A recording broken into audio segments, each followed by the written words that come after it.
Le plus grand ennemi du plan de travail au collège, c'est le temps ou l'ennui? C'est l'ennui. Le vrai ennemi, c'est l'ennui. Le temps, on le prend, on l'organise. OK, pour un enseignant ou une enseignante, le plan de travail, c'est la charge mentale avant le travail ou la liberté pendant le travail? Charge mentale au début, mais ensuite, beaucoup de liberté, beaucoup de plaisir. L'objectif du plan de travail, c'est de créer des élèves autonomes ou des élèves responsables? Les 2, mon capitaine. Le prof face au plan de travail, chef d'orchestre ou metteur en scène? Plutôt metteur en scène. On prépare le décor et c'est les élèves qui jouent, on contrôle pas tout. La plus grande difficulté du plan de travail, le premier pas ou le centième? C'est pas facile, mais le premier, on commence petit, mais le plus dur, c'est de se lancer. Plan de travail, GPS pour la classe ou boussole pour l'élève? Alors une boussole, je suis géographe et du coup, la boussole, vraiment, elle donne pas la route exacte et elle donne un cap et c'est plutôt ça le plan de travail. Pour un élève, l'autonomie, c'est savoir tout faire seul ou savoir quand et à qui demander de l'aide? C'est demander de l'aide, au bon moment, à la bonne personne, pour les bonnes raisons. Ok. Allez, une dernière. Un bon plan de travail, c'est un plan bouclé à l'heure ou qui fait réfléchir? Qui fait réfléchir, toujours, le but, c'est de faire réfléchir. Bon, on va parler plan de travail, hein, on l'a bien entendu en introduction. Alors, le plan de travail, on en parle, mais la définition peut parfois rester un peu floue. Est-ce que c'est simplement un outil pour organiser ses tâches ou est-ce une véritable philosophie d'enseignement? Qu'est-ce qu'il différencie d'une simple feuille de route? Et surtout, comment peut-il réellement développer l'autonomie de nos élèves au secondaire? Alors, pour répondre à ces questions et à bien d'autres, j'ai le grand plaisir de recevoir Alexandre Ballet. Alexandre, merci d'avoir accepté notre invitation. Et pour commencer, est-ce que tu nous dirais à quoi ressemblait ton premier plan de travail? Beh, merci beaucoup Nathalie de m'avoir, invité pour parler plan de travail aujourd'hui. Alors mon premier plan de travail, ça remonte un peu, hein, mais ça devait probablement être une feuille A4, format portrait sûrement, avec des activités à l'intérieur, des choses à faire, des exercices, obligatoires, mais il y avait probablement des choses un peu facultatives. Les élèves pouvaient choisir. Il devait y avoir en bas une case de bilan à remplir, un peu d'auto-évaluation, parce que c'est vraiment quelque chose, sur lequel je m'appuie beaucoup. Mais il devait être assez simple, assez artisanal, pardon. Peut-être un peu trop ambitieux comme souvent, hein, quand on se lance dans quelque chose. Mais bon, l'idée à ce moment-là, c'était de tester, voir ce que ça donne et puis ça a pris. Alors ça, on le verra peut-être, mais ça collait peut-être pas vraiment à la définition du plan de travail, qu'on connaît ou qu'on peut lire aujourd'hui, mais en tout cas, c'était une belle première étape. Tu me tends la perche pour poser ma première question. J'ai envie de dire plan de travail, feuille de route. Pour toi, c'est quoi la distinction fondamentale entre ces deux outils? S'il y en a une d'ailleurs.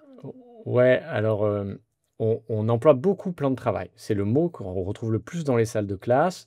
Je ne sais pas si c'est lié au fait que c'est quelque chose qu'on retrouvait beaucoup, au primaire, en tout cas nous dans le secondaire, hein. On voyait au primaire, du coup on a réutilisé cette terminologie, sans forcément que ce soit un plan de travail au sens où les spécialistes de la question, l'entendent. Alors il y a une typologie qui existe, hein, feuille de route, plan de travail.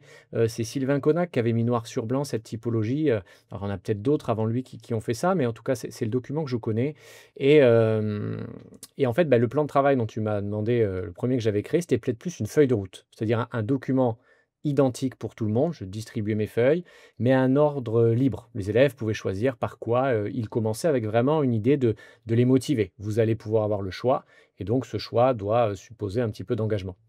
Le plan de travail, lui, on peut voir ça un peu comme un continuum, mais il est peut-être un peu plus poussé. On a une matrice commune, sans pour autant que tout soit fléché en disant activité 2, page 34, mais c'est parfois on a juste un espace que l'élève va lui-même compléter et on a beaucoup plus de choix et aussi une place donnée aux travaux personnels de l'élève qui va choisir ce sur quoi il veut bosser, quoi. Avec vraiment une idée de empowerment, de responsabilisation.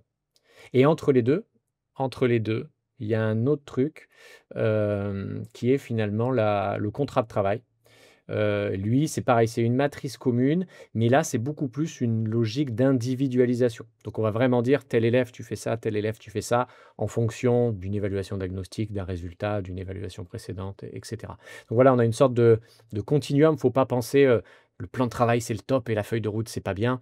Mais c'est vrai que quand on commence souvent par la feuille de route et puis on peut s'orienter vers un plan de travail. OK, très bien, merci pour, cette clarification. Je pense que c'est important de l'avoir en début d'entretien pour savoir avec quoi on va voyager, pendant notre échange. Moi, ce qui m'intéresserait là, c'est pour toi, c'est un outil ou c'est une véritable pédagogie? C'est difficile comme question, outil, pédagogie. C'est plus un outil, à mon sens, plus un outil qu'une pédagogie.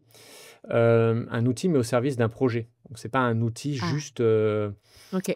juste, c'est pas un outil magique, tu vois? C'est vraiment un outil d'organisation de travail, un outil, de différenciation, je pense qu'on va en reparler, un outil, dans le projet souvent dans lequel il est pensé, un outil d'émancipation, mais pas un simple outil. C'est-à-dire qu'il prend place dans un sorte d'écosystème, dans une pratique. Un outil, on peut l'utiliser d'une bonne manière ou d'une mauvaise manière et là, c'est vraiment on a un projet, on a un contexte, on a des objectifs et on va l'utiliser. Alors, outil, modalité, peut-être modalité pédagogique plus qu'une pédagogie à part entière. Ouais, très bien. Ouais, je pense que c'est ça. C'est, l'outil tout seul n'est rien. Il est valable, il a une valeur s'il est dans un contexte particulier avec des modalités d'interaction, de gestion de classe, de vision aussi, de l'élève, j'imagine. Voilà. Ouais, tout à OK. fait et même si je complète un tout petit peu, ça peut même être contre-productif de se dire: «Allez, j'arrive avec un outil, je l'ai vu dans une classe, ça marche, je fais le plan de travail. Aujourd'hui, les enfants, c'est plan de travail». Et ça peut arriver de nulle part, avec des élèves qui, on parlera peut-être d'autonomie, mais qui vont pas comprendre et c'est on va leur demander, de faire presque un autre métier d'élève, par Ouais. rapport auquel ils sont habitués, surtout dans le secondaire et du coup, ça peut ne pas prendre et l'enseignant peut du coup se décourager et dire: «Ah bah mince, pourtant j'avais cru comprendre que ça marchait». Donc ça doit vraiment être pensé dans un ensemble et c'est pour ça que je parlais de petits pas tout à l'heure. Y aller, voilà, petit à petit, commencer petit et échanger avec, les principaux, intéressés, c'est-à-dire les élèves, pour construire petit à petit ce plan de travail. C'est important ce que tu dis, c'est que finalement, derrière le plan de travail, il y a une vision du métier de l'élève, particulière et Mmh. avec le métier, eh bien, il y a des gestes métiers et qui viennent pas de nulle part et qu'il va falloir apprendre. Je pense qu'on tirera les fils, au fur et à mesure de notre entretien. Pour toi, le plan de travail, il est au service de quoi dans le projet que tu as pour tes élèves? Alors, il peut être au service de plein de choses. Souvent, enfin moi, si je prends mon cas, on y rentre parce qu'on a besoin ou j'y rentre parce que j'ai eu besoin de différencier. Parce qu'on le ressent, hein, au quotidien dans la classe, c'est une préoccupation de nombreux collègues, c'est aussi une injonction, hein, une demande forte de l'institution de il faut différencier, on ne sait pas toujours comment faire. Et l'idée, c'était vraiment de répondre, d'essayer de travailler au plus près, des élèves, accompagner chaque élève pour ce qu'il est, avec ce qu'il sait, le chemin qui lui reste à parcourir, ce qu'il a déjà parcouru, prendre en compte les différences de chacun, ce que chacun a apporté aussi, hein. On a des classes avec, bon, des contextes très variés selon le contexte d'enseignement, mais avec des publics extrêmement variés et donc l'idée, c'était vraiment de différencier. Pour moi, c'était la 1re entrée, plan de travail au service de la différenciation. Mais si on continue de tirer ce fil, finalement, c'est pas le plan de travail au service de, l'individualisation où on va, faire un truc pour, dans le détail de chaque élève. Toi, tu as besoin de ça exactement et toi, tu as besoin de ça exactement. Sinon, bah, on s'en sort plus, hein. On court partout, c'est le tu sais, le syndrome du garçon de café là, qui va courir partout pour répondre à tout le monde, c'est pas possible. Donc il y a quand même un plan de travail au service du collectif. C'est-à-dire qu'il doit être là, il doit être intégré dans d'autres temps de la classe, et il doit permettre aussi de faire vivre le collectif. Le plan de travail, c'est pas que moi face à ma feuille, mon exercice, les choses que j'ai à faire et ce que j'ai envie de faire, c'est aussi moi avec les autres. Et ça, c'est quelque chose qui est important. La conception universelle des apprentissages, ça te parle ou pas? Oui, oui, oui. OK et pour toi, enfin parce que je fais le lien, j'imagine bien cet outil comme étant, au service d'une conception universelle des apprentissages. C'est-à-dire, un outil qu'on met en place pour tout le monde et qui permet à chacun de trouver sa place et sa manière de fonctionner dans les apprentissages.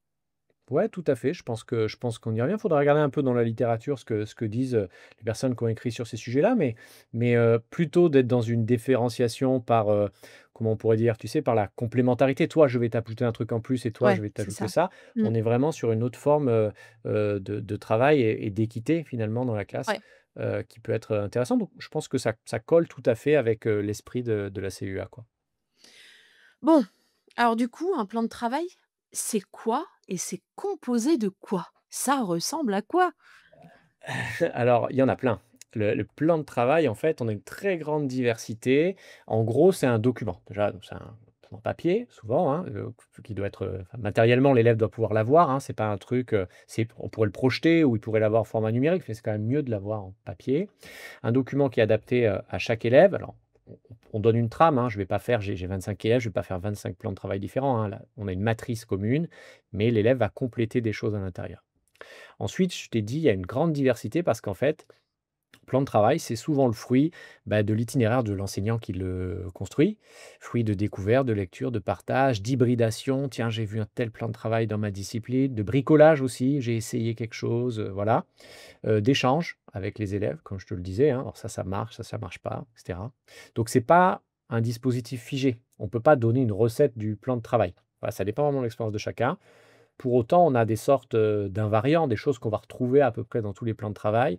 La première, c'est l'identité de la personne, donc il y a souvent une case pour mettre le prénom. Puisque l'idée, c'est que c'est quand même un document qui navigue entre l'élève, l'enseignant, parfois même les familles. Alors on trouve plus ça au primaire, mais parfois même avec les familles. Donc identité, date de validité. C'est-à-dire qu'il s'étale sur une certaine période, un certain volume d'heures de cours ou en tout cas une période. Et l'élève sait qu'il a tant de temps pour réaliser tel travail. Donc date de validité et puis après on va avoir des tâches à réaliser, je le disais tout à l'heure, obligatoires, parfois facultatives, parfois des défis. Voilà, on a vraiment des choses un petit peu différentes. Tout ça, basé sur des supports que l'enseignant peut proposer, hein. Alors avec des manuels scolaires, avec des ressources qu'il a construits, lui-même ou autre chose. Hem Et puis on a, et c'est peut-être une des caractéristiques du plan de travail, c'est projet personnel. Vraiment l'idée de: «Moi, c'est ça qui m'intéresse en tant qu'élève, j'ai envie de travailler sur ça. Vous me le proposez pas monsieur, mais j'ai voyagé à tel endroit, par exemple, et j'aimerais bien vous parler de ça». Et c'est en lien avec, alors nous, on a la contrainte, des chapitres et voilà, moi je suis prof d'histoire géo, donc j'ai un programme, j'ai mon chapitre, mon truc. Il faudrait qu'idéalement, ce que me propose l'élève, ce soit dans le cadre de mon chapitre, mais voilà, c'est les projets personnels avec lesquels ils peuvent arriver. Et puis après, on peut avoir, des petits outils de régulation, des cases de validation pour que l'élève puisse dire: «OK, ça je l'ai fait», ou que le prof passe: «OK, ça tu l'as fait». Il peut y avoir des bilans: «J'ai réussi ça, j'ai pas réussi ça», des formes d'auto-évaluation. Et autre petit point qu'on retrouve très souvent, mais auquel on ne pense pas forcément quand on commence un plan de travail, mais qui s'impose en fait petit à petit, c'est la question de l'autonomie qu'ont les élèves. Et donc on va retrouver des degrés d'autonomie. Certains professeurs font des brevets d'autonomie, de permis de travail d'autonomie.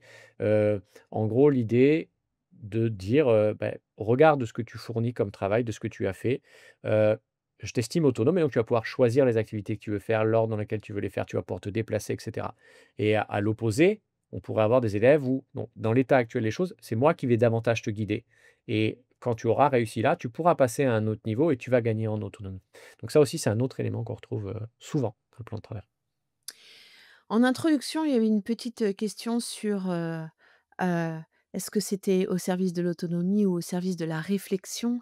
Et ça pourrait introduire, la question question suivante.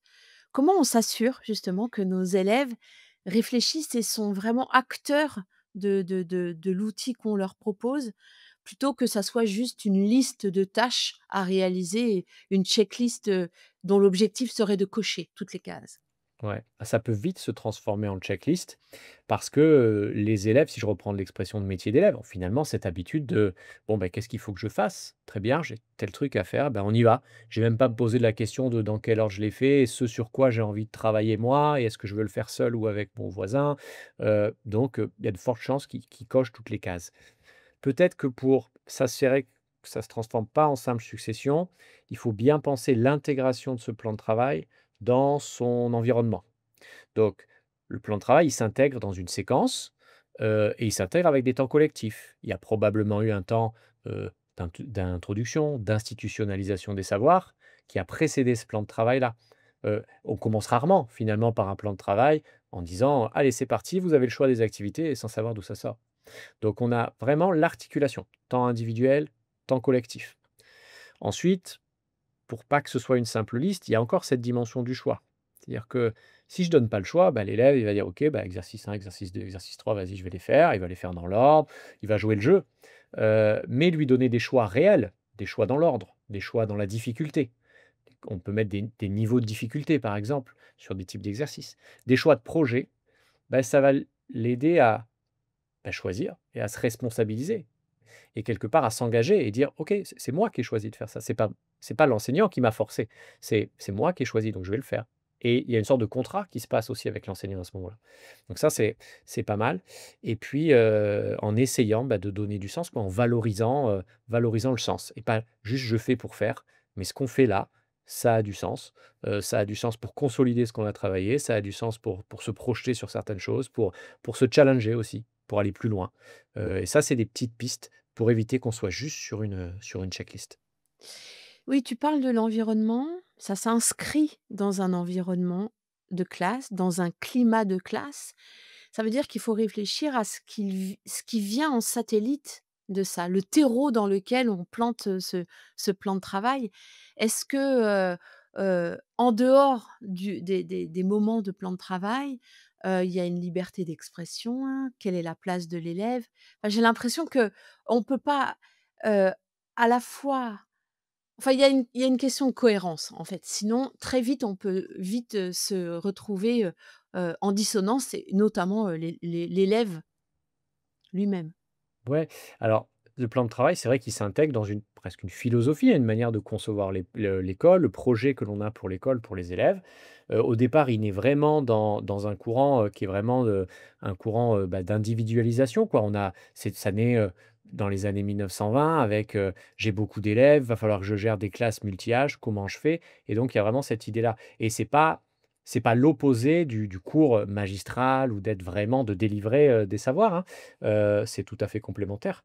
Mais, c'est vrai que ça intègre pardon, dans voilà, dans cet ensemble et de prendre en compte, voilà, la diversité de chacun et créer ce terreau dont tu parlais, qui va permettre ensuite de faciliter le passage, d'une classe, d'un format peut-être plus traditionnel à ce temps de plan de travail. Ce que j'entends aussi dans tes réponses, c'est qu'il y a quelque chose de l'ordre de la méthodologie de travail, face à un plan de travail. Je fais comment, en fait? Enfin, est-ce que, voilà, je déroule ou est-ce que quelles questions je me pose? Donc il y a tout un apprentissage méthodologique et ça, comment tu l'accompagnes? Avec les élèves, tu veux dire? Comment Ouais, ils tout à apprennent fait. à Oui, bah, petit à petit. Donc vraiment petit à petit, OK. partir petit. C'est-à-dire que les fois où j'ai essayé d'arriver en disant: «Allez, aujourd'hui, voilà, je vous ai conçu un plan de travail, on y va, regardez, vous avez la possibilité de faire ça». La marche, elle est trop haute pour beaucoup et ils sont là: D'accord. «Mais je ne sais pas comment faire, je ne sais pas» et donc ils Mmh. vont cocher les cases, ils vont faire les choses dans l'ordre Ouais. et donc c'est vraiment y aller doucement petit à petit et finalement, on a en tête, nous, enseignants, le plan de travail, on sait qu'on veut peut-être les amener là-bas, mais essayer de créer un contexte qui fait que le plan de travail, je ne sais pas si ça va être clair, mais va s'imposer de lui-même. En disant: «Ah mais tiens, en fait, et si on avait un outil qui nous permettait de nous organiser et dire, ce par quoi je veux commencer?» et si on arrive à emmener les élèves vers ça, finalement, après, ils vont s'emparer de l'outil puisqu'ils avaient eux-mêmes Mmh. émis ce besoin-là. Donc ça, c'est peut-être, OK. une piste. Trop bien. Tu réussirais à l'illustrer dans, tu vois, vraiment de nous faire rentrer dans ta classe, ça veut dire quoi en début d'année? Heu, quel quel type quel type de contexte, d'activité tu leur proposes pour qu'un moment, la nécessité s'impose? Alors, dans la classe, il va y avoir plein de temps différents, mais tu te doutes bien que voilà, il y a des temps, tout à fait collectifs où on délivre, où on échange, on travaille ensemble. Et puis, il va y avoir un temps court au début de l'année où quand on commence le plan de travail avec des élèves, on ne dit pas: «Allez les gars, pendant 1 heure, séance de plan de travail». En tout cas, ça c'est mon ressenti. On y va vraiment sur des temps courts. Et plus on va avancer, plus on comprend le fonctionnement et plus on montre aussi qu'on arrive à se responsabiliser, eh ben, on va peut-être pouvoir augmenter ce temps-là. Concrètement, au tout début, ça peut être, bah, voilà, on a fait tout ça maintenant, vous allez pouvoir faire et j'affiche au tableau, je sais pas, 2 exercices de consolidation avec des quiz, des flashcards, un exercice d'approfondissement, un exercice, méthodologique, sur un document historique ou géographique, vous pouvez créer un truc. Alors je sais pas, mais créer un poster mais en lien avec le sujet et là, donc ils choisissent, ils se positionnent, ils y vont, ils font le truc et c'est des séances un peu fatigantes pour l'enseignant au début parce qu'en fait, il court partout, il fait plein de trucs, voilà et les élèves sont là à attendre et au bout d'un moment, quand on fait le bilan avec eux et c'est très important de faire le bilan, ils vont dire: «Ah monsieur, il faudrait quand même qu'on trouve un système pour que vous puissiez venir m'aider plus souvent. Est-ce que vous pouvez pas vous dupliquer monsieur?» «Non, je peux pas me dupliquer, donc il va falloir qu'on trouve un autre système» et commence à émerger l'idée que, bah, tiens, en fait, on pourrait écrire au tableau notre nom si on a besoin d'aide et dire sur quoi on a besoin d'aide et à ce moment-là, un autre élève qui a fini pourrait venir nous voir. «Ah, bonne idée, bah, on va essayer ça à la prochaine séance» et donc ça, c'est des choses qui existent, en fait, déjà et on les voit parfois en tant qu'enseignant, mais l'idée, elle vient d'eux. Donc petit à petit, ça avance comme ça et puis on formalise. Ensuite, on introduit un document. Là, tu vois, je pourrais introduire ensuite le document pour qu'il coche, pour qu'il se répartisse les choses, pour qu'il «Je veux commencer par ça, je veux faire ça». Voilà, c'est vraiment pédagogie des petits pas, quoi. On y va doucement OK. et voilà. Mmh. Super, merci parce que du coup, c'est très éclairant sur, sur la posture d'élève, finalement qui est nécessaire, et qui j'aime bien l'idée que tu défends qui est que le plan de travail, il doit répondre à une nécessité dans l'apprentissage et dans la vie de la classe. Sinon, il n'a pas de il n'a pas de logique, en fait. Ouais, Et il ne tout à répond fait. pas à un besoin. OK. J'aimerais bien qu'on aille sur les spécificités, du secondaire. Heu, Comment on s'en sort pour que ça soit conciliable avec le programme notamment? Parce que c'est une des questions, majeures, pour, chacun des enseignants et en secondaire comme en primaire Bah, d'ailleurs. ouais, tout à fait. Parce que c'est vrai que c'est un outil, le plan de travail, qu'on retrouve beaucoup et dont au primaire, hein, que les collègues du primaire s'emparent. Au secondaire, on a des collègues qui s'en emparent aussi, mais ça reste peut-être un petit peu plus discret parce qu'a priori, enfin, il y a pas mal de freins, quoi. Déjà, on a les élèves changent de prof tout le temps. On n'a qu'une seule, matière finalement, parfois une bivalence, mais c'est assez, limité. Un prof, une salle, une heure de cours. L'organisation semble assez peu adaptée à la flexibilité que supposerait le plan de travail. Donc ça, c'est un frein. Deuxième frein, tu l'as dit, c'est le programme. C'est-à-dire qu'on a des programmes, cumulatifs, hein, on rajoute des choses, mais on n'enlève pas et du coup, ils sont parfois massifs, puis c'est voilà, ce qui est prescrit pour nous, hein, c'est ce qu'on doit enseigner et ça peut être difficile de s'y retrouver. Pourtant, le plan de travail peut offrir plein d'opportunités. Tu m'as demandé tout à l'heure, le plan de travail, pourquoi faire? Bah, pour différencier et ça, c'est vraiment le ressenti de beaucoup d'enseignants. Comment je fais pour différencier? Ça fait des années qu'on en parle. On trouve, des techniques et pas différencier que pour des élèves à besoins particuliers, vraiment différencier, pour chaque individu dans la classe. Bah, le plan de travail, c'est quand même un levier pour la différenciation, pour, se permettre, voilà, d'organiser la classe en tant que chef d'orchestre, hein, si je reprends l'expression de tout à l'heure, mais essayer d'organiser la classe et permettre, finalement aux élèves d'après d'être acteurs vraiment de ce qu'ils sont en train de faire. Hem, voilà et puis ça permet en y allant doucement, bah, de leur apprendre ce métier d'élève qui est basé sur le choix, sur qu'est-ce que je vais faire, sur la responsabilité individuelle et collective. Je me suis engagé à faire ça. Basé sur aussi, se fixer des priorités. OK, qu'est-ce qui me semble aujourd'hui le plus important? Là, on peut le faire avec eux, hein, évidemment, au début, peut-être qu'il faudrait que tu travailles sur ça d'abord parce que vraiment, on a vu ensemble lors de la dernière évaluation tous les 2 que voilà et donc l'élève va prioriser, on l'aide, hein, mais après petit à petit, l'idée c'est qu'il se responsabilise, qu'il devienne aussi autonome, qu'il soit capable de faire des choix pour avancer seul. Mmh.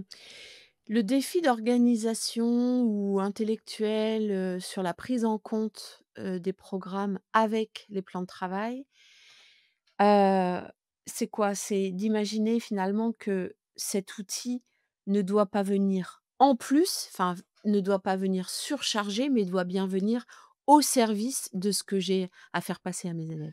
Tout à fait, ouais, il doit s'intégrer. Le en plus, il Mmh. est pas possible, hein. On peut pas rentrer Ah non, plus. c'est Le ça. on est Mmh à un mh. volume constant, mais il faut qu'on fasse plus. Mmh. Donc c'est très Mmh. compliqué. Mais, il vient permettre de travailler mon programme, évidemment. Ça veut dire, par contre, qu'il va falloir que sur les temps peut-être plus classiques que j'avais l'habitude de faire, je vais peut-être devoir réduire, hein, et aller à l'essentiel finalement, trouver, le cœur, le noyau qui va me permettre ensuite de l'étoffer avec ces activités dans le plan de travail. Et puis, finalement, c'est aussi ces temps en plan de travail, c'est des moments où on travaille des choses qui sont pas dans par exemple, pas dans mon programme d'histoire-géographie, mais, qui sont, dans des textes officiels. Si on prend, par exemple, les compétences psychosociales et vous en avez déjà, Oui. largement parlé sur ce podcast, et beh, je vais pouvoir les travailler finalement Mmh. avec les élèves, Mmh. sur, l'aide, Mmh. sur l'entraide, sur l'écoute, sur l'empathie. C'est des moments où on va le travailler. Alors c'est pas mon programme d'histoire géo, mais je travaille quand même plein de choses. J'aimerais bien t'emmener sur un sujet qui est que, au-delà du gadget pédagogique, il y Mmh. a quelque chose qui se joue vraiment, en profondeur, pour les élèves, celui de l'engagement, de la motivation et du coup, un outil qui permet de lutter contre l'ennui et contre le décrochage scolaire et peut-être qu'à ce stade, tu peux témoigner de ce que tu vois en action dans ta classe et de nous r partager comment les élèves s'emparent de cette modalité et ce Mmh. qu'ils en font. Alors, c'est vrai que l'ennui peut être assez, fréquent, hein, de la part des élèves en classe, parce qu'eux, ils sont passifs, parce qu'ils écoutent, ils ont pas vraiment de possibilité d'agir ou alors ils vont agir, hein, parce que c'est des bons élèves et donc ils vont faire ce qu'on leur demande, mais sans vraiment comprendre l'enjeu, le sens derrière. Donc, heu, c'est vrai qu'utiliser un plan de travail peut aider. Encore une fois, c'est pas automatique, c'est pas une baguette magique, hein, mais, à responsabilité, à choisir, à décider ce qu'on veut faire, à planifier, à s'engager, à faire des choses différentes. On n'est pas que dans le même type de réalisation ou d'activité, à changer de posture et en étant vraiment pleinement acteur. Donc ça peut aider à casser cet ennui. Mais encore une fois, si on fait que du plan de travail, bon, bah, la répétition fait qu'au bout d'un moment, voilà, ils vont en avoir marre et on va retrouver la même chose. D'où l'intérêt aussi de le penser dans un ensemble, en articulation avec d'autres temps, de l'intégrer progressivement et cetera. Donc ça peut être intéressant sur la question de l'ennui et sur l'autre partie de la question, c'est sur le décrochage. Et c'est intéressant et on retrouve beaucoup de collègues, en tout cas qui témoignent de ce qu'ils font sur le plan de travail, qui enseignent, en REP ou en REP+, et qui, je pense, ont finalement ce besoin s'est imposé à eux en disant: «OK, qu'est-ce qu'il faut que je fasse pour aller chercher ces élèves-là? Comment je peux aller les chercher ceux-là?» Et ça peut être un outil de remotivation parce que on va y aller petit à petit et tu vois, tu as réussi à faire quelque chose. Oui, pendant l'heure, tu as fait quelque chose. C'est pas peut-être pas beaucoup, mais tu as fait quelque chose et c'est marqué, c'est coché et c'est validé. Donc c'est vraiment un outil qui peut aider. En plus, c'est un outil qui permet de différencier sans nécessairement, stigmatiser.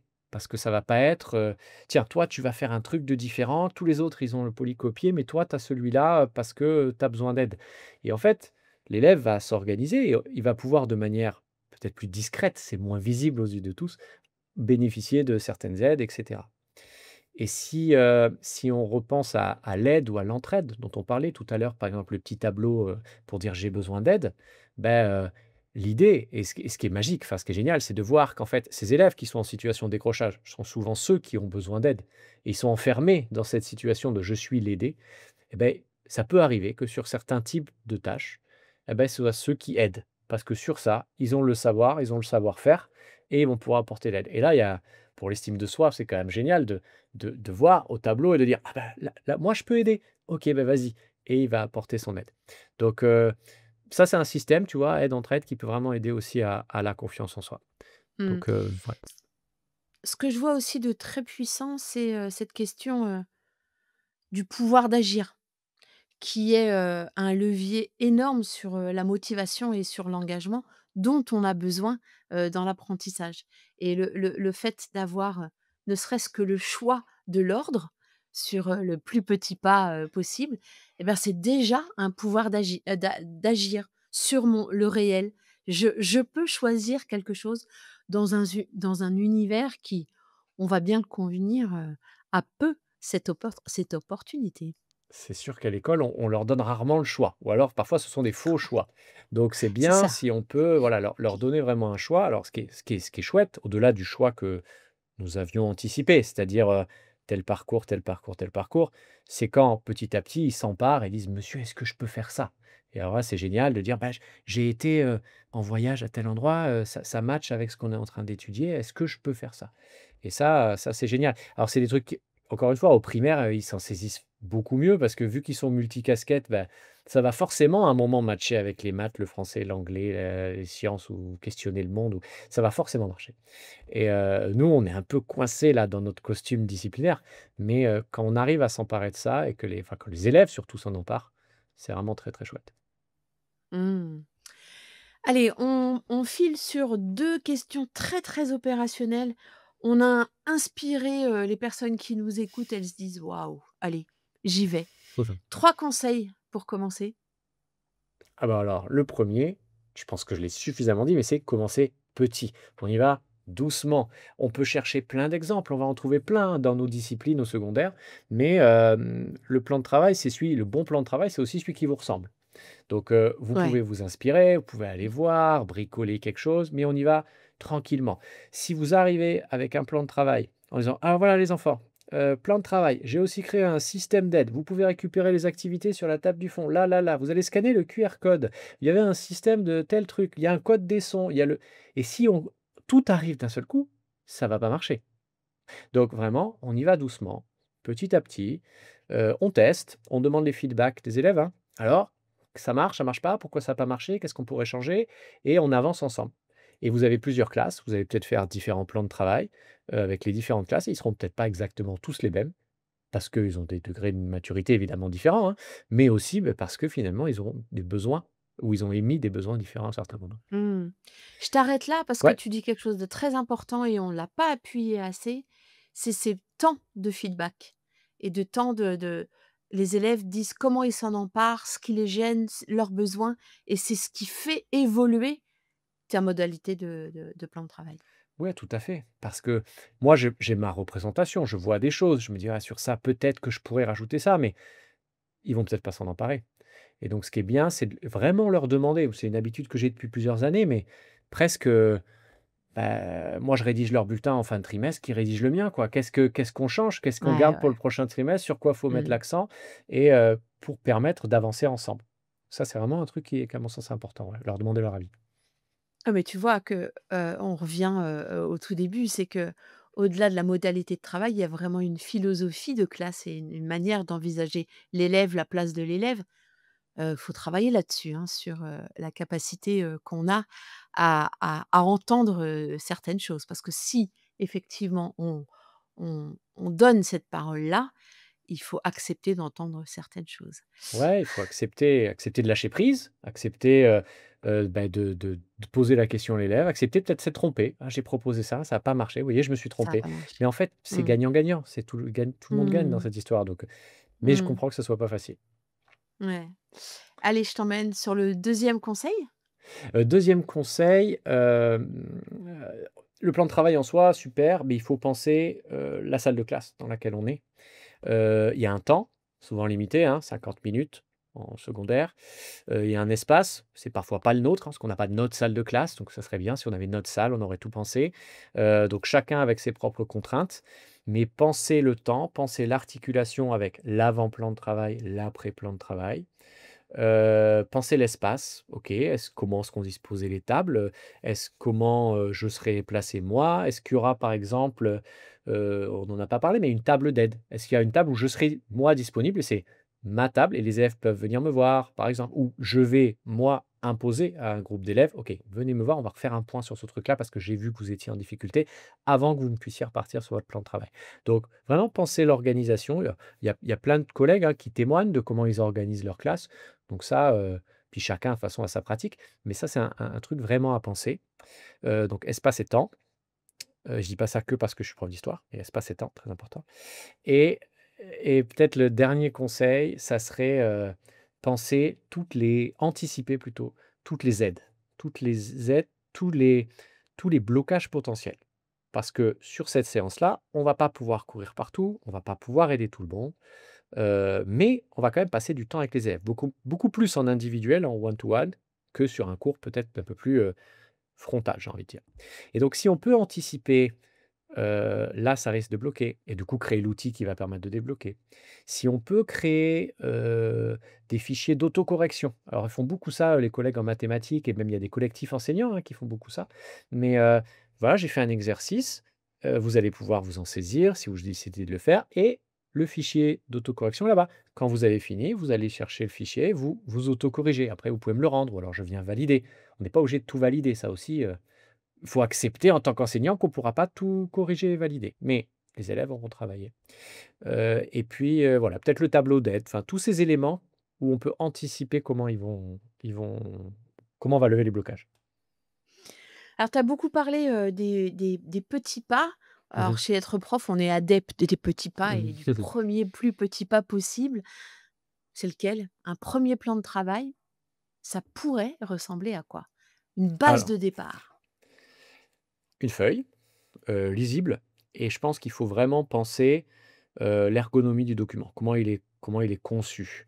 Il doit être lisible. Alors en regardant, vous verrez qu'il y en des collègues font, des petits schémas avec des petites flèches ou des petites boîtes. Tu passes par l'étape 1, tu suis le chemin, hop, tu arrives à l'étape 2 où tu peux bifurquer.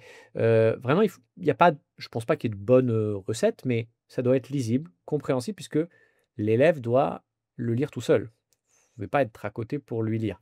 Donc vraiment penser la clarté du document. Ensuite sur ce premier plan de travail, bah, il y aura des choses à faire, forcément.